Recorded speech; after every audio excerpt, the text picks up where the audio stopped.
Salut tout le monde, c'est Ginji, on se retrouve pour la rubrique à condition que, rubrique où quand dans le JDR il y a quelque chose qui coince, si cette chose-là est sauvable, on peut essayer de voir comment on peut la sauver.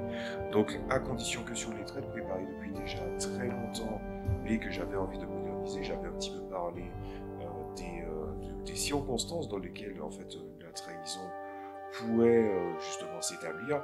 Et je vais faire une petite redite là-dessus tout en essayant de rajouter certaines choses. Donc commençons sans plus attendre. Déjà on va faire quelque chose de très rigide que j'ai l'habitude de faire, c'est que on parle de trahison, on parle de traître. Donc il faut déjà chercher la définition. La définition, donc on va prendre celle de Wikipédia.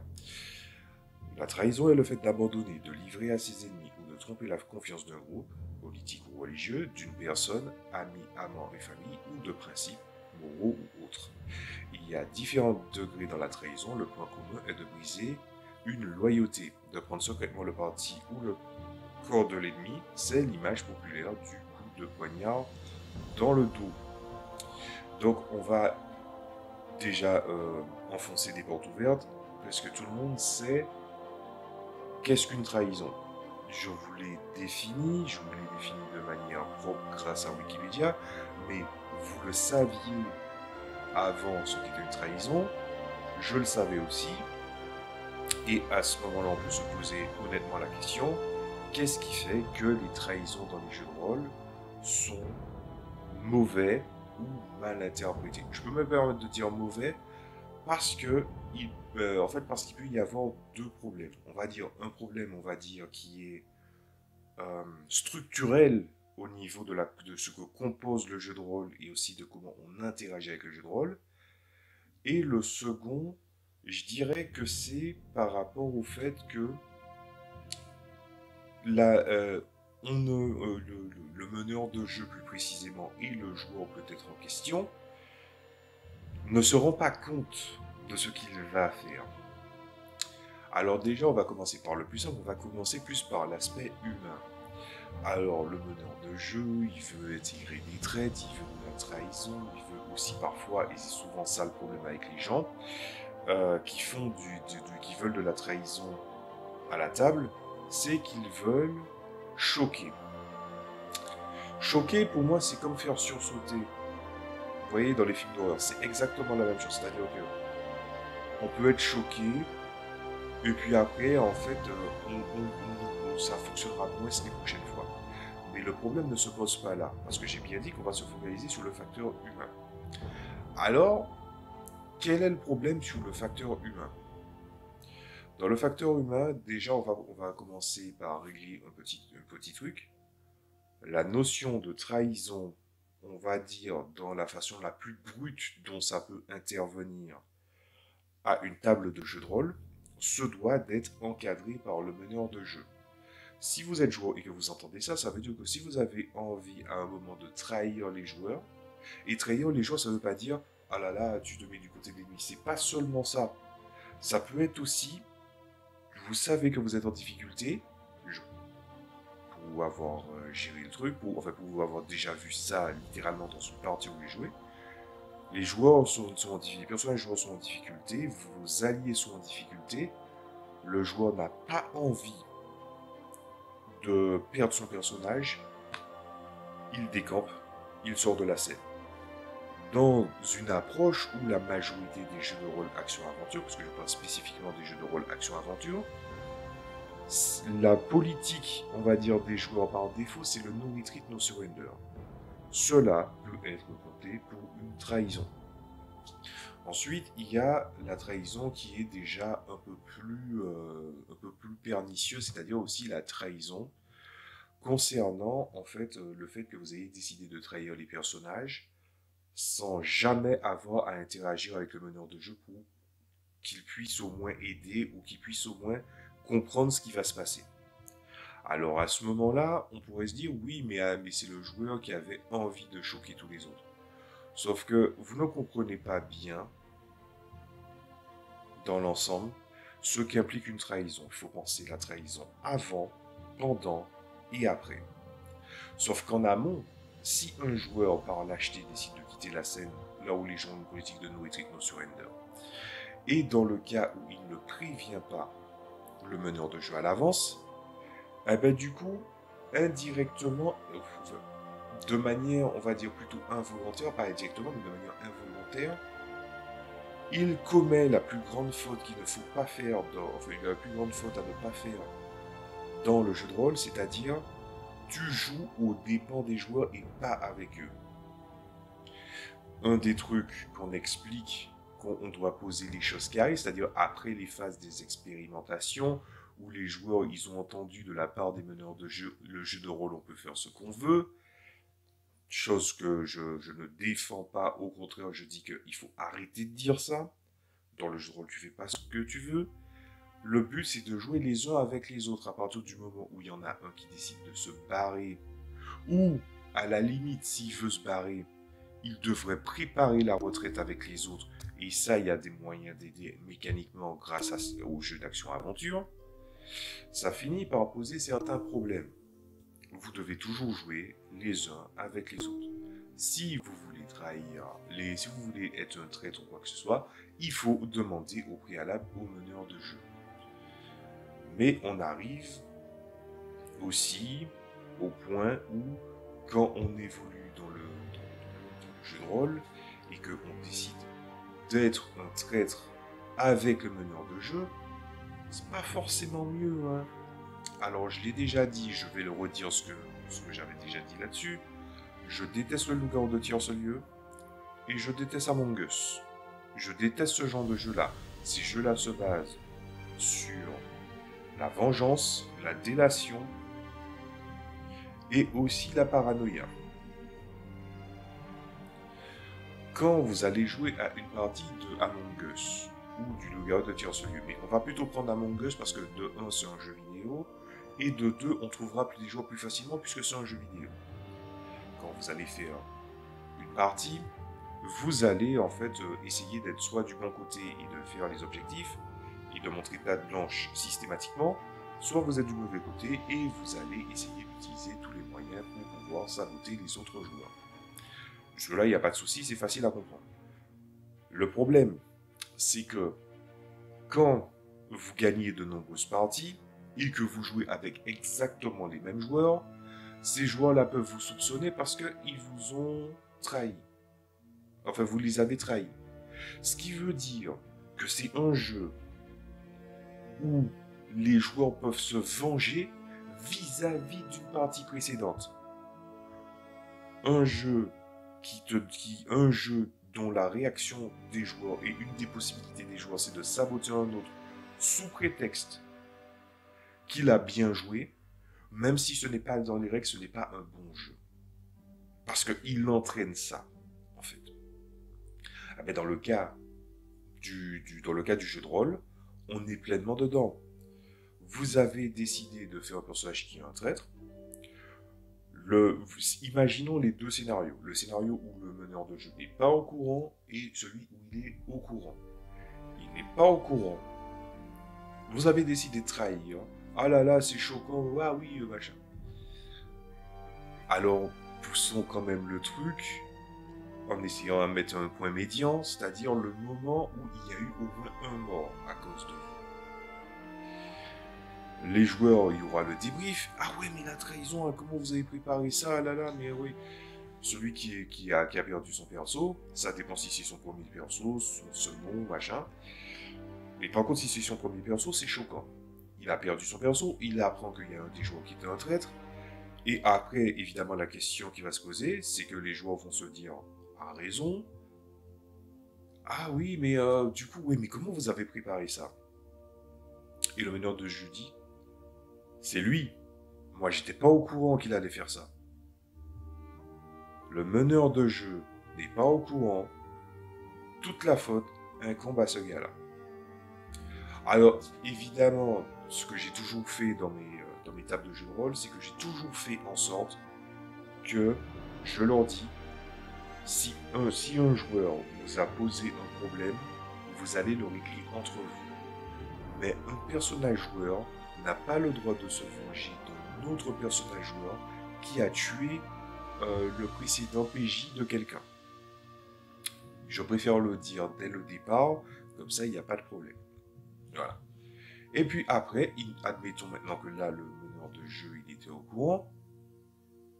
Et c'est peut-être là qui va être la révélation de l'élément problématique. C'est que, ah oui, oui, mais comment vous avez préparé ça? Eh ben en fait, ben, on s'est dit que ça serait bien qu'il y ait une trahison dans le truc, machin. Après le pourquoi du comment du parce que, je vais pas partir dans toutes les définitions, possibilités possibles. On va juste dire que d'observation, hein, si c'est pour juste choquer, ou encore parce que oui, tu as envie de mettre un petit rebond scénaristique, il y a d'autres moyens de faire des rebonds scénaristiques. Il y en a d'autres. Mais bon, ah bah du coup, ce qui va se passer, c'est que ce joueur-là a une cible sur le dos pendant l'intégralité du temps où il sera à la table. Il ne sera jamais plus considéré comme un personnage de confiance. Et je dirais même que, même quand tu prépares bien la trahison, parce que le but c'est aussi de faire en sorte qu'on puisse intégrer les trahisons dans les jeux de rôle, même en donnant la solution, même en proposant des trucs, si les joueurs sont vindicatifs et que par exemple il y a surtout eu des pertes à cause de ce joueur-là, croyez-moi bien, il aura une cible sur le dos. Pas le fait qu'on va l'attaquer, mais le fait que au moment opportun, en fait, ils vont se focaliser, par exemple, ils vont prétexter se focaliser sur un ennemi, et le gars qui a terre en PLS, et puis qui a on va prendre les cas des jeux les plus populaires, et puis qu'il a 2 tests ratés sur ces 3 concernant le jet de survie, ça devient compliqué. Donc là, on a parlé de l'aspect humain. Donc on va repasser sur le premier aspect dont j'avais traité, c'est-à-dire quel est le problème avec la trahison en général orchestrée par le meneur de jeu. Parce que ce n'est pas le propre du PJ, c'est le propre du PNJ. Donc si on se focalise uniquement sur le meneur de jeu et qu'il y a un problème narratif, voire même ludonarratif, c'est-à-dire l'intégration du fait qu'on est dans un jeu et que dans le jeu il y a une posture de comment l'histoire s'amène, le problème, c'est que quand tu dois créer une trahison, le joueur, en fait le meneur de jeu, qu'est-ce qu'il fait? C'est que pour lui, la trahison, c'est un levier ou un bouton. Prenez cette figure, c'est-à-dire que vous avez un PNJ, ou voilà, vous avez un PNJ jusqu'au bout. Le gars n'a jamais montré quoi que ce soit, il n'y a jamais eu aucun signe. Il n'y a même pas eu de truc du genre, où, par exemple, dans certains meneurs de jeu, il y en a qui veulent partir en mode oui, c'est un film, à montrer le côté ennemi de qu'est-ce qui se passe, comment il fomente. Même en ayant cette posture-là, il ne donne aucun indice qu'il y a un traître. Mécaniquement, le traître n'a aucune fonction dans le groupe, si ce n'est qu'être un traître. Donc du coup, le gars trahit, ça sort de nulle part, oui, ça a choqué sur le moment, mais après tu te dis, bof, hein, vraiment bof. Du coup, quels sont les problèmes identifiables? Le premier, c'est qu'il n'y a pas d'enjeu. De deux, on oublie la définition du traître. Vous avez vu que la définition, elle est très fournie. C'est amener les gens dans le camp de l'ennemi, c'est les abandonner, c'est soudainement faire un changement qui va être brutal et qui va leur attenter, qui va leur incomber de subir tout ça. Quand tu prends tous ces aspects-là, il y a un problème au niveau de la trahison. La trahison ne doit pas être un bouton. Un personnage a, que ce soit un PJ ou un PNJ, un personnage a de la motivation, une histoire, des personnes peuvent avoir des moyens de pression sur lui. Il y a plein de façons de développer ça. Alors comment on fait pour régler ça? C'est très simple. Déjà, il faut mettre des éléments qui sont incriminants. Et si par exemple vous jouez un PJ, en fait, si vous avez un PJ qui est un traître, meneur de jeu, vous devez lui donner un minimum de choses à faire. Et s'il fait ces choses, il va falloir que les autres joueurs puissent s'en rendre compte. Et pas s'en rendre compte en mode oui, il a fait ça, mais machin, mais vous avez pas vu, mais ça, il a fait ça, mais il n'est pas au courant. Non. Ça veut dire que même si les joueurs ont dit qu'ils étaient affairés ailleurs, il y a forcément une personne à un instant T qui fait une tâche qui est moins exigeante que les autres dans le groupe, c'est toujours comme ça. Voilà. Et du coup, au moins cette personne est capable de faire un test pour identifier une action. Pas forcément de faire le lien et de dire ce personnage-là est un traître, mais plutôt, il a fait quelque chose qui est inhabituel. Et ça sera à vous de le mettre en forme. Moi, ce que je fais, c'est que, imaginons qu'il y a une trahison, je mets les différents éléments, les joueurs doivent les identifier, ils font des tests par rapport à ça. Je leur dis pas nécessairement quel test ils doivent faire, mais je leur dis, il y a un test, tu vas faire un test d'observation machin. Eux, ils se disent, ah, j'ai peut-être un truc qui m'a échappé. Ou peut-être... Et du coup, ça suffit. T'as pas besoin de dire, ah, fais un test d'observation, puis tu lui dis pourquoi, et puis tu fais le mystère. Non, t'as même pas besoin de ça. C'est juste, tu fais les tests. Et moi, l'astuce, c'est que quand tu mets 5 éléments au moins, pas au total, mais 5 éléments, 5 preuves rassemblées que les joueurs ont eues, bah, ce qui peut se passer, c'est que une fois que vous avez rassemblé les trucs, si par exemple on prend le cas d'un PNJ, à ce moment-là, que ce soit pour un PNJ ou un PNJ, c'est vrai que c'est plus ou moins le même ressorti. En fait, ça va ressortir de la même manière, c'est que en fin de partie, vous allez dire aux joueurs, si c'est un PNJ, les gars, vous avez rassemblé suffisamment de preuves et en fait tous les éléments de chaque moment du test, vous allez écrire un truc en 2-3 lignes et vous allez le leur donner. Mais seulement au moment où ils ont rassemblé les 5 preuves, ils voient un peu ce qu'ils ont repéré, ils commencent à faire le lien et ils découvrent le traître. Après, ça sera à eux de voir comment ils vont essayer de tuer le traître la partie d'après. Mais c'est d'autant plus intéressant quand c'est un joueur, parce que quand c'est un joueur qui est en traître et qu'il a été débusqué, alors là, la surprise, là, l'effet choquant, là, l'effet qui est intéressant, c'est, vous allez lui dire, allez, c'est bon, partez, vous allez parler aux autres joueurs, à condition évidemment que, bon, si le joueur, il passe beaucoup de temps avec un autre joueur, donc vous allez quand même faire attention, mais après, ça m'étonnerait que des joueurs aient envie de saboter ça. Donc du coup, vous leur mettez les éléments, ils disent, ah ouais, mais c'est un traître en fait. Et la session d'après, dans un moment qui est vraisemblable et pertinent, ils révèlent en fait tous les éléments qui pourraient montrer qu'il est un traître. Ils géreront le traître comme ils le veulent, mais je pense que quand il y a une trahison, le mieux c'est aussi de pouvoir porter une motivation et au dehors des trahisons qui ont une issue fatale, ben, c'est pas vraiment concluant, quoi. Voilà. Mais je vais quand même souligner un truc. Il y a plusieurs raisons de trahir, il y en a qui valent plus que d'autres. On peut être clair sur le fait que les trahisons sont variables et débusquer la trahison, c'est quelque chose d'intéressant et c'est surtout très intéressant pour les joueurs parce qu'en fait, tu donnes aux joueurs un pouvoir et une pression sur l'histoire qu'ils n'avaient pas en temps normal, qu'ils auraient pu subir, mais qu'il peut y avoir un inversement. Il ne faut pas sous-estimer cette facette-là parce que je la trouve très intéressante et surtout très gratifiante pour les personnages, pour les joueurs. Dernier aspect concernant la trahison que peut avoir le personnage joueur envers les autres, la solution évidemment de l'élimination n'est peut-être pas la plus encouragée.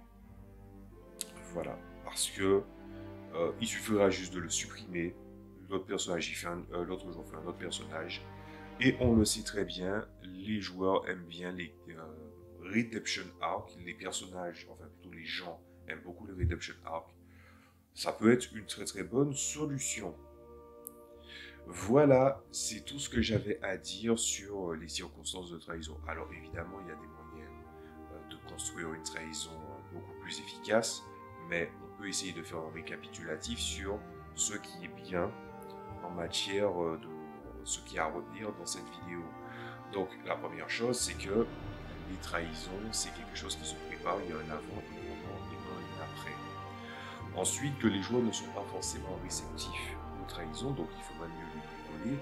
Et quel est le meilleur moyen de bricoler que de laisser disséminer certains éléments. Aussi, il faut leur donner la capacité de pouvoir en fait renverser la vapeur et essayer de prévenir de la trahison. Ensuite, le dernier aspect, c'est que les joueurs, avec la notion de trahison, certains joueurs ou même les meneurs de jeu peuvent avoir une cible sur le dos parce que, par exemple, j'ai parlé énormément des joueurs qui ont commis des trahisons et qui ont une cible sur le dos, mais j'aurais très bien pu parler aussi des meneurs de jeu, d'ailleurs je le fais, qui font que les PNJ ont commis des trahisons, et à ce moment-là, les joueurs refusent catégoriquement des PNJ à leur côté, voire même les buteraient à vue s'ils refusent de s'enfuir. Pour avoir lu des témoignages là-dessus, je peux vous garantir que ça arrive. Donc voilà, c'est à peu près tout pour à condition que sur les traites, en souhaitant que ça vous ait aidé et que ça vous ait plu. Euh, J'aurais pu quitter, on va quitter plutôt sur une note personnelle de qu'est-ce que je pense de la trahison. Donc, est-ce que j'ai déjà intégré de la trahison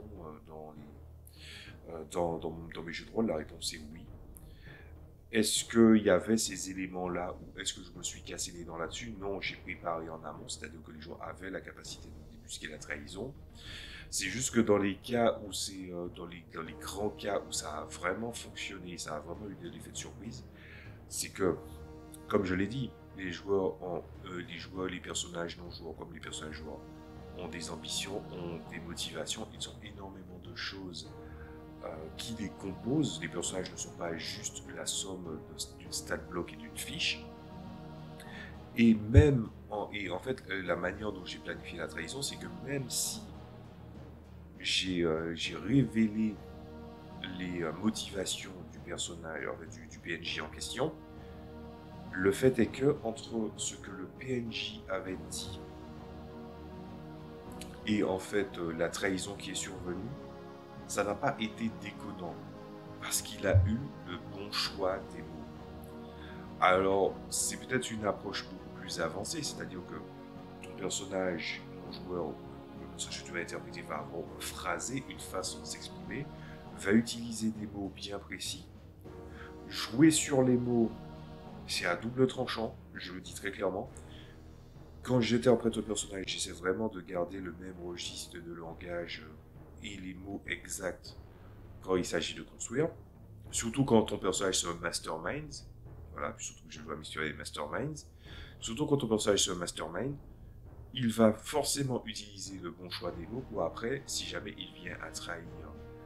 Il vient à trahir parce que c'est plus facile de vous sacrifier plutôt que de prendre directement la responsabilité, ce qui était le cas du cas que j'avais donné. Et moi je vous ai pas menti. Et il ne vous aurait pas menti. Et voilà. Donc oui, mon opinion, c'est que j'ai déjà utilisé mon opinion personnelle, mon rapport personnel. Oui, j'ai déjà utilisé les trahisons.